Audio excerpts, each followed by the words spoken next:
Online portal पर आपका एक बार फिर से स्वागत है। डियर स्टूडेंट्स, अभी हम लोग मैग्नेट चैप्टर को स्टडी कर रहे हैं, ठीक ना। और उसमें हम लोगों ने पिछले लेक्चर में बहुत सारी चीज़ों को देखा था कि मैग्नेटिक स्क्रीनिंग क्या होती है, मैग्नेटिक रिटेंटिविटी क्या होती है, ठीक ना। उसके बाद रिलेक्टेंस क्या होता है, मेरा मैग्नेटिक मोटिव फोर्स क्या होता है। इन सारी चीज़ों को हम लोगों ने क्या किया था, तो स्टेप बाय स्टेप पढ़ते हुए आगे बढ़े थे, ठीक है। आज हम लोग देखने जा रहे हैं आपका एम्पियर टर्न। जो हम लोग बोलते थे कि मैग्नेटिक मोटिव फोर्स का यूनिट क्या होता है, तो हमने क्या बताया था आपका, तो एम्पियर टर्न होता है। अब देखेंगे कि वो एम्पियर टर्न मेरा एक्चुअली होता क्या है, उसके बारे में हम लोगों को पढ़ेंगे, ठीक है। तो सबसे पहले आइए देखते हैं कि एम्पियर टर्न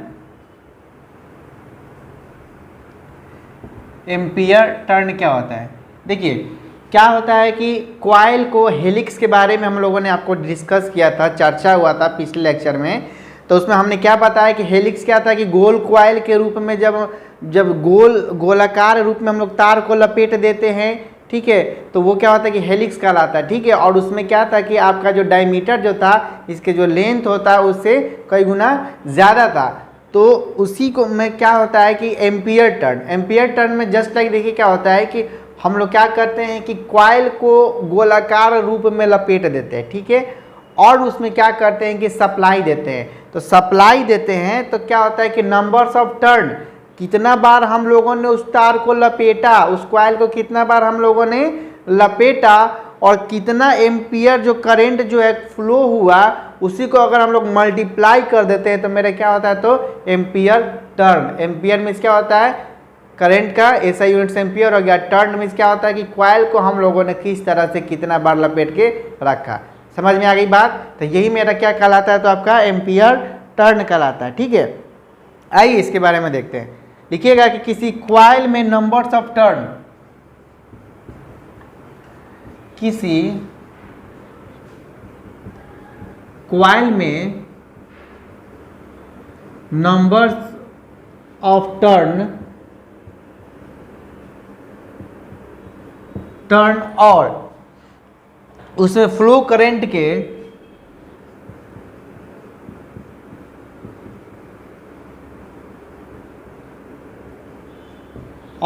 फ्लो करंट के गुणनफल को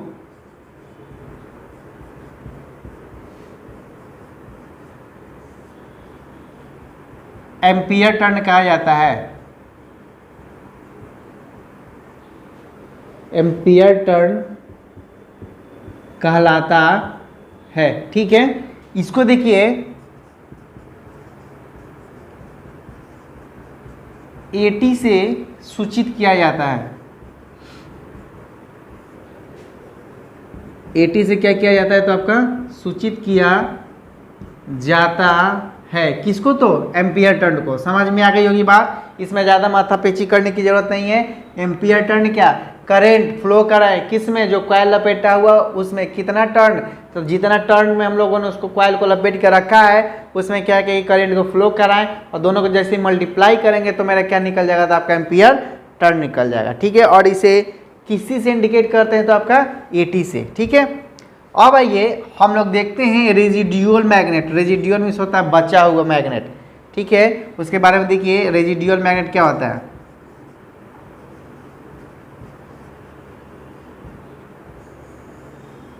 रेजिडुअल मैग्नेट देखिए, इसमें देखिए क्या होता है कि जब मैग्नेटिक पदार्थ में क्या होता है कि मैग्नेटिक पदार्थ, हमने आपको पिछले लेक्चर में पढ़ाया था एक बार इलेक्ट्रोमैग्नेट के बारे में, ठीक ना। तो उसमें क्या होता था कि सॉफ्ट आयरन पर हम लोगों ने, सॉफ्ट आयरन जो होता था उसी पे हम लोग क्या करते थे कि उस पर कॉइल को हम लोग लपेट देते थे, ठीक है। और कॉइल लपेटने के बाद उसमें क्या करते थे कि करंट सप्लाई देते थे। जब तक करंट रहा किसमें, कॉइल में, तो उस सिचुएशन में क्या होता था कि जो सॉफ्ट आयरन पे जो हम लपेटे थे, तो सॉफ्ट आयरन में क्या होता था, तो मैग्नेट की तरह वर्क करने लगता था, ठीक ना। और जैसे ही सप्लाई हटा देते थे तो वो क्या होता कि धीरे धीरे समाप्त हो जाता था। जस्ट लाइक देखिए रेजिडुअल मैग्नेटिज्म में क्या होता है, या रेजिडुअल मैग्नेट क्या होता है उसके बारे में समझिए।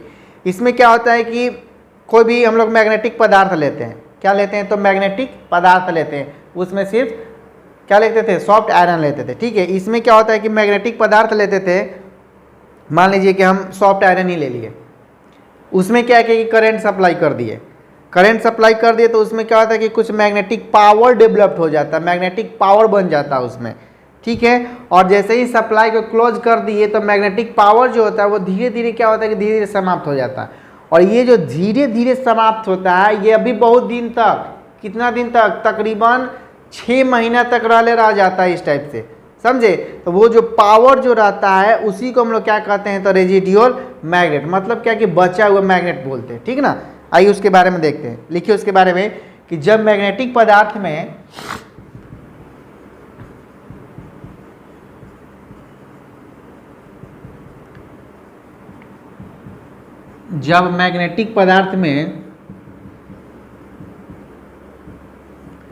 करंट को सप्लाई,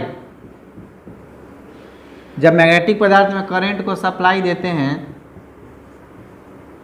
जब मैग्नेटिक पदार्थ में करंट को सप्लाई देते हैं तो उसमें मैग्नेटिक पावर उत्पन्न हो जाता है, देते हैं तो उसमें मैग्नेटिक पावर उत्पन्न हो जाता है, ठीक है। और जब सप्लाई हटा देते हैं, और जब सप्लाई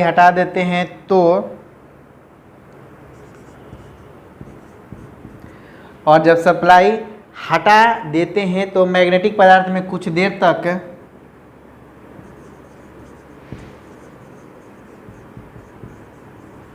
मैग्नेटिक पदार्थ में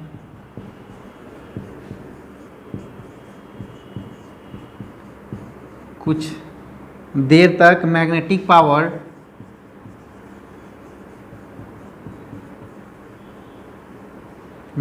पावर बना रहता है,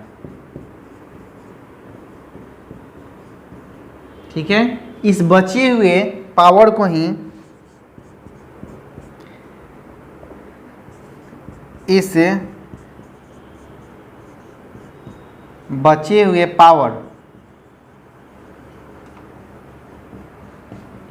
पावर के ही रेजिडुअल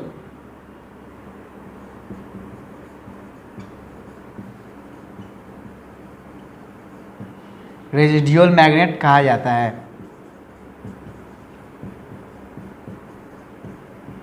लिख लीजिएगा नोट में कि रेजिडुअल मैग्नेट 6 महीना तक रहता है ज़्यादा से ज़्यादा, ठीक है। यह 6 मंथ तक रहता है ज़्यादा से ज़्यादा, इसके बाद वो समाप्त हो जाएगा खुद पे खुद। कौन सा, तो आपका रेजिडुअल मैग्नेट, ठीक है। तो ये समझ में आ गई होगी कि कोई भी मैग्नेटिक पदार्थ में करंट को सप्लाई देते हैं और सप्लाई देते हैं तो उसमें क्या होता है कि मैग्नेटिक पावर उत्पन्न हो जाता है, और जब सप्लाई हटा लेते हैं उसमें तो भी क्या होता है, कुछ ना कुछ मैग्नेटिक पावर जो होता है कुछ बना ही रहता है। तो वो जो बचा हुआ मैग्नेटिक पावर होता है कब, सप्लाई हटाने के बाद, तो उसी को हम लोग क्या कहते हैं आपका, तो रेजिडुअल मैग्नेट कहते हैं। और ये कितना देर तक रहता है, तो तकरीबन 6 महीना तक रह सकता है, ठीक है। अब आइए हम लोग इंपॉर्टेंट चीज़ पढ़ने जा रहे हैं, classification of magnetic material. Magnetic material का जो होता है वर्गीकरण, किसको किस श्रेणी में रखा जाता है उसके बारे में।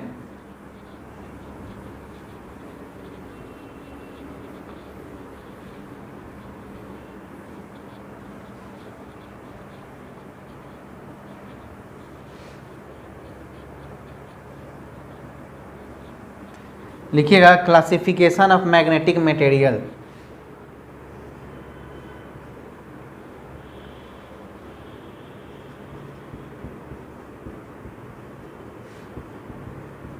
क्लासिफिकेशन ऑफ मैग्नेटिक मटेरियल,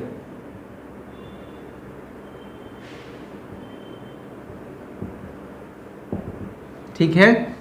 क्या है, तो क्लासिफिकेशन ऑफ मैग्नेटिक मटेरियल।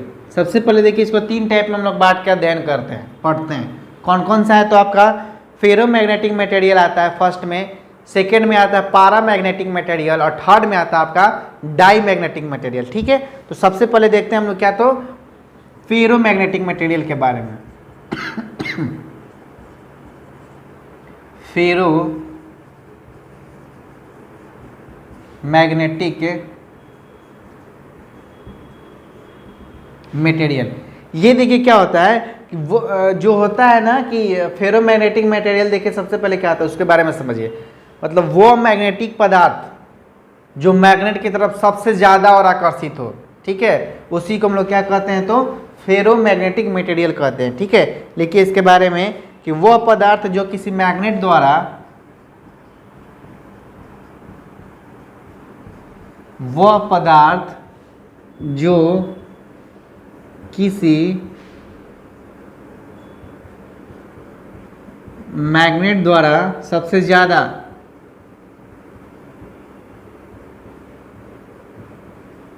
वह पदार्थ जो किसी मैग्नेट द्वारा सबसे ज्यादा आकर्षित होता हो,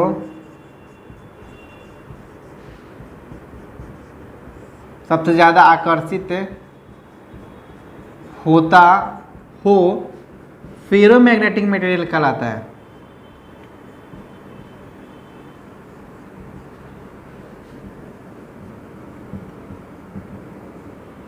फेरोमैग्नेटिक मटेरियल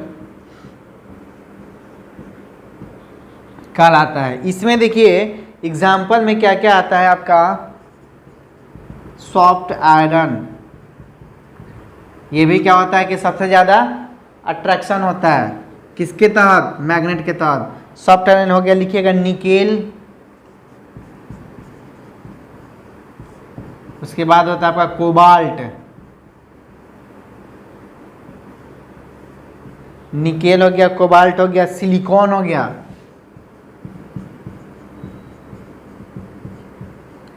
उसके बाद होता है आपका स्टील,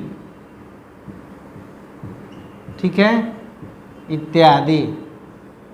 स्टील के बारे में बताते क्या, इसमें जो होता है रेजिडुअल मैग्नेट, जो हम लोगों ने पढ़ा था, रेजिडुअल मैग्नेट की जगह पे क्या बोल रही है, मैग्नेटिक रिटेंटिविटी, है ना। अच्छा, मैग्नेटिक रिटेंटिविटी पढ़ा था, तो उसमें क्या बताते हैं कि ये जो आपका स्टील है उसमें मैग्नेटिक प्रॉपर्टी बनाए रखने की क्षमता बहुत ज़्यादा होती है। किसमें, स्टील में। अब देखिए अब क्या आता है, सॉफ्ट आयरन आ गया ना, सॉफ्ट आयरन में क्या होता है, तो कम होता है, और स्टील में आपका ज़्यादा होता है। तो इन सारी चीज़ों का जो एग्जांपल है क्या, तो soft iron, nickel, cobalt, silicon, steel इत्यादि, ये सारे जो होता है आपका फेरोमैग्नेटिक मटेरियल। इसका मतलब क्या होता है कि जो मैग्नेट जो इसको बहुत ज़्यादा आकर्षित करेगा अपने तरफ, ठीक ना, सबसे ज़्यादा। एग्जाम्पल में पूछ देगा कि सॉफ्ट आयरन किस मैग्नेटिक मटेरियल के अंतर्गत आता है, ऑप्शन 4 को दिया हुआ रहेगा। ठीक है, पूछेगा कोबाल्ट किस मैग्नेटिक मटेरियल के अंतर्गत आता है, ठीक है, स्टील। तो ये सारी जो चीज़ें छोटा छोटा आपका एग्जाम्पल देखने को मिलेगा जब आप ऑब्जेक्टिव पोर्शन को देखिएगा तब। ठीक है, अब चलिए फेरोमैग्नेटिक मटेरियल हो गया, सेकेंड में हम लोग देखते हैं। अब देखिए इसमें एक चीज़ और छूट रहा था, इसका जो परमेबिलिटी हम लोगों ने क्या बताया था, सबसे पहले परमेबिलिटी को म्यू से इंडिकेट करते थे। ठीक है, परमेबिलिटी में क्या था कि मैग्नेटिक फ्लक्स पदार्थ में और मैग्नेटिक फ्लक्स हवा में के अनुपात को हम लोग क्या कहते हैं, तो परमेबिलिटी कहते हैं। तो वही देखिए इसका जो होता है परमेबिलिटी जो होता है यूनिटी, मतलब इकाई से ज़्यादा होता है, यहाँ पे लिख लीजिएगा, यूनिटी जो होता है इकाई से ज़्यादा होता है। क्या, परमेबिलिटी जो ज़्यादा रहेगा तब ना इसको अट्रैक्शन करेगा, खींचेगा अपने तरफ। तो यहाँ से याद रखिएगा कि इसका जो परमेबिलिटी होता है यूनिटी से ज़्यादा होता है। ठीक है, नेक्स्ट सेकेंड नंबर में हम लोग देखते हैं आपका फेरो हो गया पारा मैग्नेटिक मटेरियल। ठीक है, पारा मैग्नेटिक मटेरियल के बारे में, इसमें देखिए क्या होता है कि ये भी आकर्षित करता है। इसमें भी जो जो मटेरियल आते हैं वो भी क्या होता है, क्या मैग्नेट के द्वारा आकर्षित किए जाते हैं, लेकिन वो कम किए जाते हैं। ठीक ना, क्या किए जाते हैं, तो आपका कम किए जाते हैं, किसके अपेक्षा, तो फेरोमैग्नेटिक मटेरियल की अपेक्षा। तो ये सब श्रेणी है, क्लासिफिकेशन है, वर्गीकरण है इसको। इसी में क्या होता है कि ऑब्जेक्ट को बांट बांट के रखा गया है। ठीक है, तो पैरामैग्नेटिक मटेरियल में लिखिएगा कि वो पदार्थ जो किसी मैग्नेट के द्वारा, वह पदार्थ जो किसी मैग्नेट के द्वारा कम आकर्षित, ठीक ना, वो पदार्थ जो किसी मैग्नेट के द्वारा कम आकर्षित होता हो, कम आकर्षित होता हो, पैरामैग्नेटिक मटेरियल कहलाता है।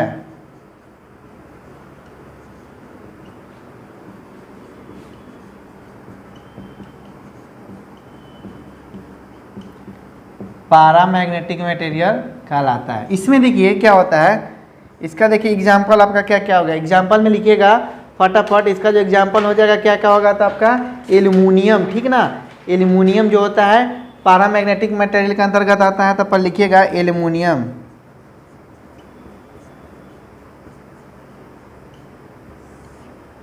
एल्युमिनियम हो गया आपका copper sulphate,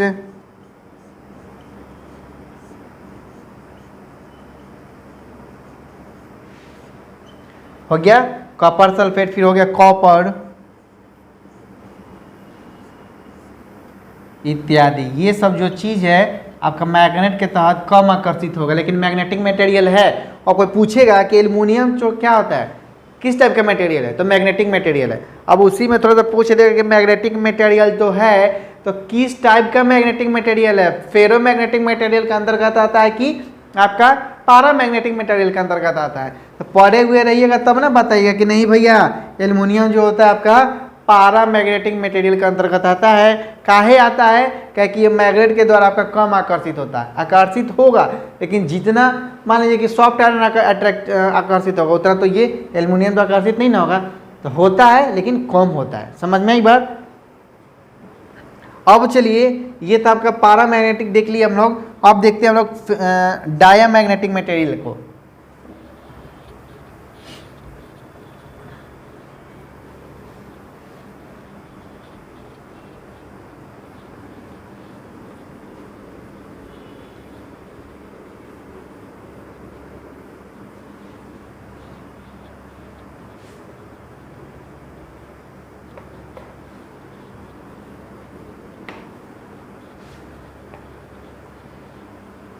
dia magnetic material देखिए क्या होता है, थर्ड नंबर।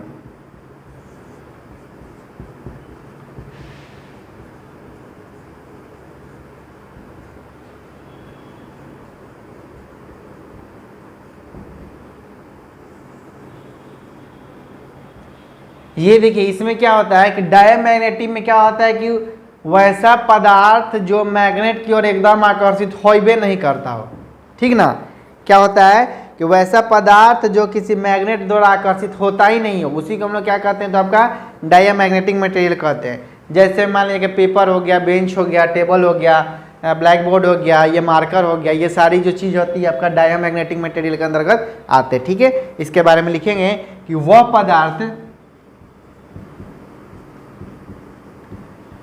पदार्थ जो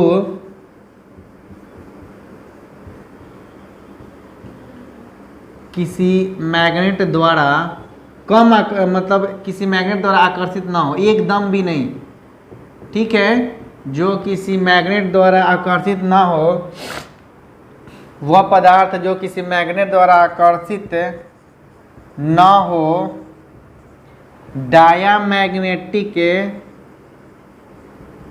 मटेरियल कहलाता है। डायामैग्नेटिक मटेरियल कहलाता है। इसका जो होता है परमिबिलिटी जो होता है यूनिटी से कम होता है, पर लिख लीजिएगा, इसका जो परमिबिलिटी होता है जिसको मीन से इंडिकेट करते हैं वो क्या होता है कि यूनिटी से कम होता है। ठीक है, यूनिटी से कम हो गया मतलब क्या, यूनिटी ज़्यादा हो गया, इसका जो ज़्यादा हो गया तो परमिबिलिटी कम हो गया तो वो क्या हो गया, आकर्षित करेगा ही नहीं। अगर यही परमिबिलिटी ज़्यादा होता, यूनिटी कम होता, तो वो क्या होता है कि आपका आकर्षित कर लेता, और उस टाइप का जो मटेरियल था आपका किसके अंतर्गत आता था, तो फेरोमैग्नेटिक मटेरियल के अंतर्गत या फिर पैरामैग्नेटिक मटेरियल के अंतर्गत आता था। ठीक है, इसका एग्जांपल लिख लीजिएगा, पेपर, बेंच, ठीक है, टेबल,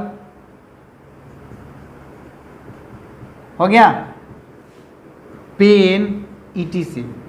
मतलब इतना माइंड में रखिए ना कि जो मैग्नेट के तहत के द्वारा अट्रैक्टिव होता ही नहीं, उसी को हम लोग क्या कहते हैं, तो फेरोमैग्नेटिक मटेरियल कहते हैं। समझे? अब चलिए बारीकी से समझिए। सबसे पहले एम्पियर टर्न, एम्पियर टर्न था, फिर क्या था, रेजिडुअल मैग्नेट, ठीक है। उसके बाद था क्लासिफिकेशन था,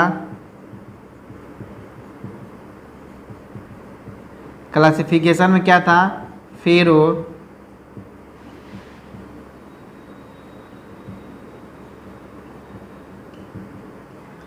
उसके बाद था पारा,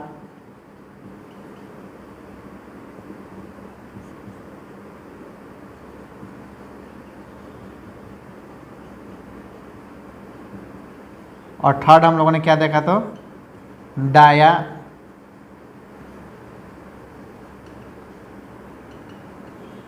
मैग्नेटिक मटेरियल। एम्पियर टर्न में देखिए हम लोगों ने क्या पढ़ा कि कोई भी गोल क्वाइल को नंबर ऑफ टर्न, मान लें कि हम एक बार घुमाए, एक टर्न, दूसरा का टर्न, तीसरा का टर्न, चौथा टर्न, पांचवा टर्न, मतलब जितना टर्न घुमाना है उतना घुमा दिए, रख दिए। अब क्या करते हैं कि इसमें करंट सप्लाई देते हैं। करंट क्या, करंट का ऐसा यूनिट एम्पियर होता है, ठीक ना। तो करंट सप्लाई देते हैं तो दोनों का जो मल्टीपल होता है किसका, तो एम्पियर का और टर्न का, नंबर ऑफ टर्न का, उसी को हम लोग क्या कहते थे, तो आपका एम्पियर टर्न कहते थे, ठीक ना। और एम्पियर टर्न किसका यूनिट्स है, मैग्नेटिक मोटिव फोर्स का। समझ में आ गई बात? यहाँ से कोई दिक्कत नहीं होना चाहिए। और इसको किसी से इंडिकेट करते थे हम लोग, तो आपका AT से। रेजिडुअल मैग्नेट में देखिए इसमें क्या था कि मैग्नेटिक पदार्थ, मतलब मैग्नेटिक मटेरियल में क्या करते थे हम लोग, सप्लाई देते थे। एकदम बारीकी से समझिए, एकदम ध्यान से। मैग्नेटिक मटेरियल में क्या करते थे, तो सप्लाई देते थे। और सप्लाई देते थे तो क्या होता था कि उसमें पावर बन जाता था, मैग्नेटिक पावर बन जाता था। और जैसे ही मैग्नेटिक पावर बनता था और उसके बाद हम लोग कुछ देर बाद सप्लाई हटा लेते थे, तो उसमें क्या होता था कि कुछ देर के लिए मैग्नेटिक पावर रहता ही था। तो वो जो मैग्नेटिक पावर रहता था उसी को हम लोग क्या कहते थे, तो आपका रेजिडुअल मैग्नेट कहते थे। समझ में आई बात? तो रेजिडुअल मैग्नेट कहते थे। और ये कितना महीना तक रह सकता था, ज़्यादा से ज़्यादा आपका कितना, तो 6 महीना तक रह सकता था, ठीक है। अब आइए क्लासिफिकेशन ऑफ मैग्नेटिक मटेरियल्स में देखे थे। फेरोमैग्नेटिक मटेरियल में हम लोगों ने क्या देखा था, फेरोमैग्नेटिक मटेरियल क्या था कि वह पदार्थ जो मैग्नेट के तहत सबसे ज़्यादा आकर्षित होता हो, सबसे ज़्यादा आकर्षित, एगो कम आकर्षित होने वाला था और एगो साफ होने ही वाला नहीं था आपका, ठीक ना। तो सबसे ज़्यादा आकर्षित होता था उसको हम लोग फेरोमैग्नेटिक मटेरियल के अंतर्गत रखते थे, ठीक ना। अभी थोड़ी देर पहले लिखवाए थे, उसको फेरोमैग्नेटिक मटेरियल के अंतर्गत रखते थे। जैसे में क्या क्या था, तो आपका सॉफ्ट आयरन था, निकेल था, कोबाल्ट था, सिलिकॉन हो गया आपका, फिर क्या हो गया, तो आपका स्टील हो गया। इन सारी चीज़ों को हम लोग क्या कहते थे, तो ज़्यादा अट्रैक्टिव होता था किसके द्वारा, तो मैग्नेट के द्वारा, ठीक ना। तो वो आपका फेरोमैग्नेटिक मटेरियल के अंतर्गत हम लोग उसको रखते थे, ठीक है। और इसका जो परमिबिलिटी जो देखे थे, परमिबिलिटी क्या होता है, तो मैग्नेटिक फ्लक्स पदार्थ में और मैग्नेटिक फ्लक्स हवा में का जो अनुपात होता है उसी को हम लोग परमिबिलिटी कहते हैं, उसको म्यू से इंडिकेट करते हैं, ठीक है। इन सारी चीज़ को छोटा छोटा जो भी हम बोल रहे हैं, आपको समझा रहे हैं, वो सारी चीज़ों को ध्यान से समझिएगा, ठीक है। समझ में आ गया तो ठीक है, नहीं समझ में आएगा तो मेरी बातों को सुन के उसको कहीं ना कहीं स्टार दे देगा, उसको लिखते चलिए, ठीक है। तो म्यू से इंडिकेट करते थे। और इसका जो परमिबिलिटी जो होता था, यूनिटी जो इकाई होता था उससे ज़्यादा होता था, किसका, फेरोमैग्नेटिक का। अब चलिए पारामैग्नेटिक में हम लोग देखते हैं, ये क्या होता था कि मैग्नेटिक मटेरियल तो था ही लेकिन कम आकर्षित होता था। कौन, पारामैग्नेटिक मटेरियल। तो इसमें हम लोगों ने क्या क्या देखा था, तो आपका एल्युमिनियम देखे थे, फिर कॉपर देखे थे, कॉपर सल्फेट देखे थे। ये सब जो आता है आपका पारामैग्नेटिक मटेरियल के अंतर्गत आता है, ठीक है। और इसका जो परमिबिलिटी होता है, यूनिटी होता है, परमिबिलिटी जो होता है यूनिटी से कुछ कम होता है, मतलब कुछ ज़्यादा होता है, ज़्यादा नहीं होता है, कुछ ज़्यादा होता है, ठीक है। डाईमैग्नेटिक मटेरियल में देखिए क्या था, डाईमैग्नेटिक मटेरियल क्या था कि एकदम ही आकर्षित नहीं होता था वो। जैसे में क्या हम लोग लिए थे, तो बेंच ले लिए थे, पेपर टेबल चेयर, मतलब जो आकर्षित न होने वाला होगा उसी को हम लोगों ने क्या नाम दिया था, तो आपका किस श्रेणी में रखे थे, तो आपका डायामैग्नेटिक मटेरियल के श्रेणी में रखे थे। ठीक है, तो आज लेक्चर में हम लोगों ने इतनी सारी चीज़ों को पढ़ा। सबसे ज़्यादा इंपॉर्टेंट क्या था आपका, तो क्लासिफिकेशन ऑफ मैग्नेटिक मटेरियल, यहाँ पर VBI टिक मार लीजिए और इसका एग्जाम्पल को ध्यान से देखिएगा। वही चीज़ आपको एग्ज़ाम में अक्सर पूछने को पूछा जाता है। ठीक है, यहाँ से एक आध क्वेश्चन आपका जरूर रहेगा एग्जाम में। तो जितना भी चीज़ आज हम लोगों ने पढ़ा, एम्पियर टर्न हो गया, रेजिडुअल मैग्नेट हो गया, क्लासिफिकेशन ऑफ मैग्नेटिक मटेरियल हो गया, इन सारी चीज़ों को प्रॉपर वे में क्या कीजिए कि आप वीडियो को पॉज करके जब भी आपको लिखने का इच्छा हो उस टाइम क्या कीजिए कि लिख लीजिए, या फिर वीडियो को बैक जाके या फिर आगे जाके, मतलब जैसे भी आपको देखना है देखिए और उसको लिख के और कॉपी मेंटेन कीजिए। इस चीज़ को हम बार बार बोलते हैं कि प्रॉपर वे में आप लोग क्या कीजिए कि कॉपी को मेंटेन करते रहिए। ठीक है, और पढ़ते रहिए। फिर हम लोग नेक्स्ट वीडियो में आपका देखेंगे जो रूल्स हैं, जैसे राइट हैंड रूल्स हो गया, लेफ्ट हैंड रूल्स हो गया, हेलिक्स रूल हो गया, एंड रूल हो गया। ठीक है, या फिर मैग्नेटिक नीडल जो से रूल से संबंधित होते हैं, इन सारी चीज़ों को हम लोग नेक्स्ट वीडियो में पढ़ेंगे। ठीक है, तब तक आप लोग यूं ही मेहनत करते रहिए। ठीक है, थैंक यू।